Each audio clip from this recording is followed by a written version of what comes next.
সত্যবাদী হওয়ার জন্য আদেশ করেছেন স্বয়ং আল্লাহ। বলেন, সত্যবাদী হওয়ার জন্য আদেশ করেছেন কে? আল্লাহ বলেন, বিসমিল্লাহির রহমানির রহিম, ইয়া আইয়ুহাল্লাযীনা আমানুত্তাকুল্লাহ। রব্বুল আলামিন বলেন, হে ঈমানদারগণ, বড় মহব্বতের ডাক, হে ঈমানদারগণ, হে ঈমানদারেরা, ইত্তাকুল্লাহ, তোমরা আল্লাহকে ভয় করো। বলেন, আমরা কাকে ভয় করব? এরপরে আল্লাহ কি বলে? ওয়াকুনু মা'আস সাদিকিন, সত্যবাদীদের সঙ্গে হয়ে যাও। সুবহানাল্লাহ বলেন। আল্লাহ কি বলতেছেন? সত্যবাদীদের সঙ্গ হয়ে যাও। এর অর্থ কি? আল্লামা আব্দুল করিম আবুল কাসিম আল কুশাইরি তার বিখ্যাত কিতাব আর রিসালাতুল কুশাইরিয়ার মধ্যে লেখেন, মান আরাদা আইয়াকুনাল্লাহ তাআলা মা'আহু, পৃথিবীর কোন বান্দা যদি এই আশা পোষণ করে, সুখেও আল্লাহ আমার সাথে হয়ে যাক, দুঃখেও আল্লাহ আমার সাথে হয়ে যাক, চাকরিতেও আল্লাহ আমার সাথে হয়ে যাক, ছেলেটা বিদেশ আল্লাহ তার সাথে হয়ে যাক, মেয়েটা ভার্সিটিতে পড়ে আল্লাহ তার সাথে হয়ে যাক, এটা আমরা সকলে চাই না? সর্বাবস্থায় যেন আল্লাহ আমাদের সহযোগিতা করে। তো তিনি বলেন, মান আরাদা আইয়াকুনাল্লাহ তাআলা মা'আহু, যে ব্যক্তি চায় সর্বদা আল্লাহ তার সাথে হয়ে যাক, আল্লাহ তাকে সাহায্য করো, ফালইয়ালজামিস সিদকা, সে যেন সর্বদাই সত্য কথা বলে। সুবহানাল্লাহ বলেন, সে যেন সর্বদা কি কথা বলে? সত্য কথা। সে যেন সর্বদা সত্য কথা বলে। কেন? ফাইন্নাল্লাহ তাআলা মা'আস সাদিকিন, কেননা আল্লাহ রাব্বুল আলামিন বলেন, যে দুনিয়াতে সত্যবাদী আমি আল্লাহ তার সাথী। সুবহানাল্লাহ, আল্লাহ বলে যে সত্যবাদী আমি তার সাথী। তাহলে 3 নম্বর আমরা পাইলাম, সত্যবাদী হওয়ার জন্য আদেশটা কার? তাহলে প্রথমে আসেন, 1 নম্বর, ঈমানের ফাউন্ডেশন কিসের উপর? বলেন না, কিসের উপর? 2 নম্বর, সততা হলো আমলের কি? রূহ, জান। বলেন, সততা আমলের কি? 3 নম্বর, সত্যবাদী হওয়ার আদেশ কার? আল্লাহ। 4, হুজুর সাল্লাল্লাহু আলাইহি ওয়াসাল্লাম সাহাবাদেরকে ওসিয়ত করছে, সাহাবী তুমি দুনিয়াতে আর কিছু হতে পারো না পারো, কমসে কম সত্যবাদী হয়ে যাও। সুবহানাল্লাহ। সিলসিলাতুল আহাদিসিস সহিহার বর্ণনা, ওয়া আন শাদ্দাদ ইবনে আউস রাদিয়াল্লাহু তাআলা আনহু قال, হযরত শাদ্দাদ ইবনে আউস রাদিয়াল্লাহু তাআলা আনহু থেকে বর্ণিত, তিনি বলেন, قال لي رسول الله সাল্লাল্লাহু আলাইহি ওয়াসাল্লাম, একদিন নবীজি আমাকে ডাকলেন। এক সাহাবীকে রাসূল ডাক দিয়েছে, বড় ভালোবাসা ডাক দিয়েছে। ডাক দিয়া বলে, ইয়া শাদ্দাদ, হে শাদ্দাদ, ইযা রাআইতান নাস ক্বাদ ইকতানাজুদ যাহাবা ওয়াল ফিদ্দা, হে শাদ্দাদ, তুমি যখন দেখবা মানুষ স্বর্ণ রূপা টাকা পয়সার পিছনে দৌড়ায়, তুমি যখন দেখবা কোনো মানুষ টাকা পয়সার পিছনে দৌড়ায়, সব মানুষ টাকা পয়সার পিছনে দৌড়ায়, স্বর্ণ রূপা জমা করার পিছনে দৌড়ায়, ফাকনিজহা উলাইল কালিমাত, আমি রাসূল বলে দিলাম, তখন তুমি টাকা পয়সা ছেড়ে দিয়ে আমি এখন তোমাকে কতগুলো কালিমা শেখায় দিব, তুমি সেই কালিমাগুলো জমা করবা। সুবহানাল্লাহ, কত সুন্দর, কত দামি। এখানে একটা কথা আপনারা শুনে রাখেন, হুজুর সাল্লাল্লাহু আলাইহি ওয়াসাল্লামের হাদিস, বলেন হুজুর সাল্লাল্লাহু আলাইহি ওয়াসাল্লামের, যখন যে শুনবে, বলেন যখন যে শুনবে, আবার বলেন যখন যে শুনবে, তখন সে মুখাতাব, তখন সে মুখাতাব। বলেন মুখাতাব, বলেন মুখাতাব। মুখাতাব কি বুঝেন? এই যে আপনারা এখন মুখাতাব, আমি একজন খতিব, আমি বলতেছি আপনারা শুনতেছেন। মুখাতাব মানে শ্রোতা, যারা শ্রবণ করে এদেরকে বলা হয় মুখাতাব। তো রাসূল সাল্লাল্লাহু আলাইহি ওয়াসাল্লামের হাদিস, যখন যে শুনবে তখন সে মুখাতাব। অর্থাৎ রাসূল শুধু শাদ্দাদ ইবনে আউসকে এই কথাটা বলে যায় নাই, নবীজি বলছেন শাদ্দাদকে। আচ্ছা বলেন তো, সেই সাহাবী কি এখন পৃথিবীতে আছে? আমাদের রাসূল কি পৃথিবীতে আছে? তো নবীজির হাদিস এখনো আছে না নাই? তো রাসূলের হাদিসগুলো যখন যে শুনবে তখন সে মুখাতাব। শাদ্দাদ ইবনে আউসকে রাসূল বলেছিলেন, তিনি মারা গেছেন। আজকে আপনি শুনছেন, কেমন যেন মনে করতে হবে নবীজি আমারে বলতেছে। নবীজি আমারে কি করতেছে? বলতেছে, হে আব্দুর রহমান, হে কি বলে আমাদের কলেজ পাড়ার মানুষ, হে আমার কলেজ পাড়ার উম্মত, শোনো, আমি তোমাকে বলতেছি, তুমি যখন দেখবা মানুষ টাকা পয়সার পিছনে দৌড়াইতেছে, তখন তুমি এই শব্দগুলোর পিছনে দৌড়াইবা। শব্দগুলো কি? 1 নাম্বার আল্লাহুম্মা বলেন বলেন, ইন্নী আসআলুকা আসসুবাতা ফিল আমরি। এই দোয়াটার অর্থ রাসূল বলেন, সাদ্দাত তুমি আল্লাহর কাছে দোয়া করবা, আল্লাহ আমি আপনার কাছে ভিক্ষা চাই। ভিক্ষা কিসের ভিক্ষা?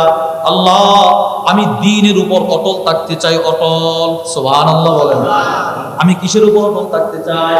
আল্লাহ আমি নামাজ যেন মৃত্যু পর্যন্ত করতে পারি, আল্লাহ আমি জিকির যেন মৃত্যু পর্যন্ত করতে পারি, আল্লাহ আমি সেজদা যেন মৃত্যু পর্যন্ত করতে পারি, আল্লাহ আমি যেন আশুরার রোজা মৃত্যু পর্যন্ত রাখতে পারি, আল্লাহ আমি যেন শাওয়ালের 6টা রোজা মৃত্যু পর্যন্ত রাখতে পারি, আল্লাহ আমি যেন রমজানের সবগুলো রোজা মৃত্যু পর্যন্ত রাখতে পারি, আল্লাহ সমস্ত ইবাদত যেন আমি আমার মত পর্যন্ত করতে পারি। এই ভিক্ষাটা আমি আপনার কাছে চাই।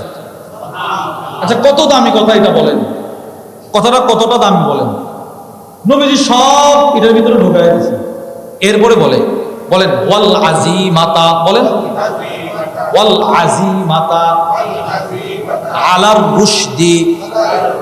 সাদ্দাত তুমি আল্লাহর কাছে দ্বিতীয় দোয়া করবা, আল্লাহ আমি হেদায়েতের উপর অটল থাকতে চাই। সুবহানাল্লাহ বলেন। আমি এই যে এখন আসলে বয়ান করতেছি, আমিও যে মৃত্যু পর্যন্ত হেদায়েতের উপরে থাকতে পারবো এটার কোনো নিশ্চয়তা নাই। আপনিও যে মৃত্যু পর্যন্ত মুসলমান থাকবেন এটার কোনো নিশ্চয়তা নাই। এক আশ্চর্য হাদিস শোনেন, বুখারী শরীফের বর্ণনা। এক খ্রিস্টান নবীজির দরবারে আসছে। وعن أنس بن مالك رضي الله تعالى عنه قال أن رجلا نصرانيا। এক খ্রিস্টান নবীজির দরবারে আসছে, ফাআসলামা এসে কালেমা পড়ে মুসলমান হয়ে গেল। সুবহানাল্লাহ। লোকটা কি এখন কি হইছে? মুসলমান। শুধু মুসলমান হয় নাই, ফাকারা সূরাতুল বাকারা ওয়া আলা ইমরান। কোরআনের সবচেয়ে বড় বড় দুইটা সূরা, সূরাতুল বাকারা, সূরা আলে ইমরান। কোরআনের সবচেয়ে বড় বড় দুইটা সূরা, দুটোটা সূরা নবীজির সাহাবাতে থেকে মুখস্থ করে ফেলছে। সুবহানাল্লাহ।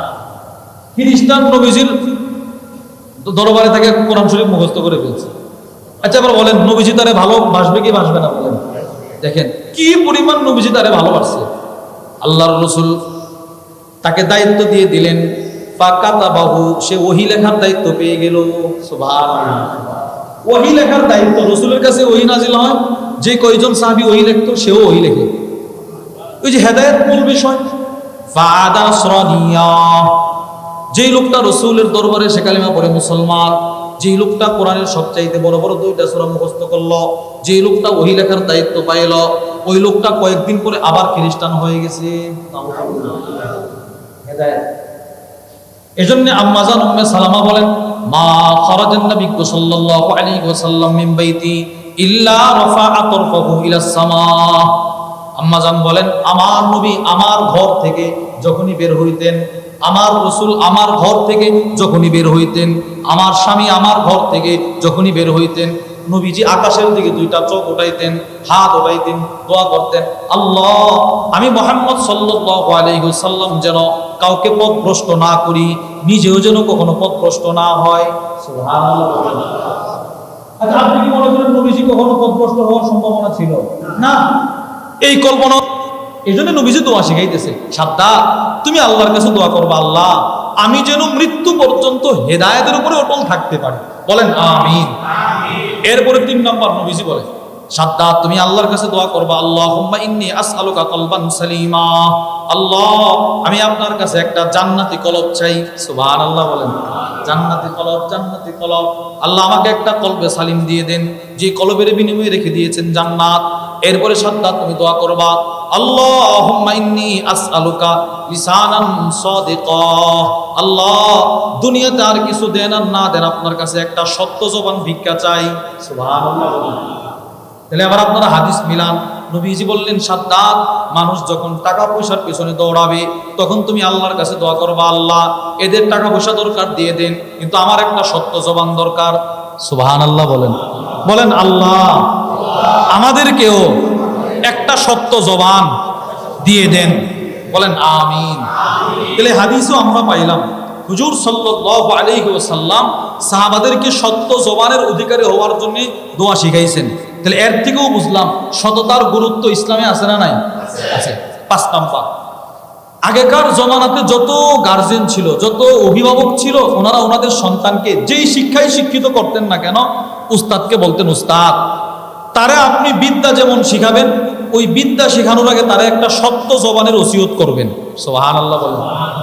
আল্লামা আবু হাতিম মুহাম্মদ ইবনে হিব্বান রাহিমাহুল্লাহর বিখ্যাত কিতাব রাউদাতুল উকালা ওয়া নুজহাতুল ফুদালা, ওই কিতাবের মধ্যে নিয়ে আসছে আব্দুল মালিক ইবনে মারওয়ান ওনার সন্তানকে মাদ্রাসায় দিয়ে আসছে। তো দিয়ে আসার সময় উস্তাদকে বলে, উস্তাদ আল্লিম বানিয়াস সিদকা কামা তুআল্লিমুহুমুল কুরআন। উস্তাদ আপনি আমার সন্তানটাকে কোরআন যেমন শিখাইবেন, তেমন আপনি তার সততাও শিখাইবেন। সুবহানাল্লাহ বলেন। সততা। 5টা আলোচনা আমরা শুনলাম।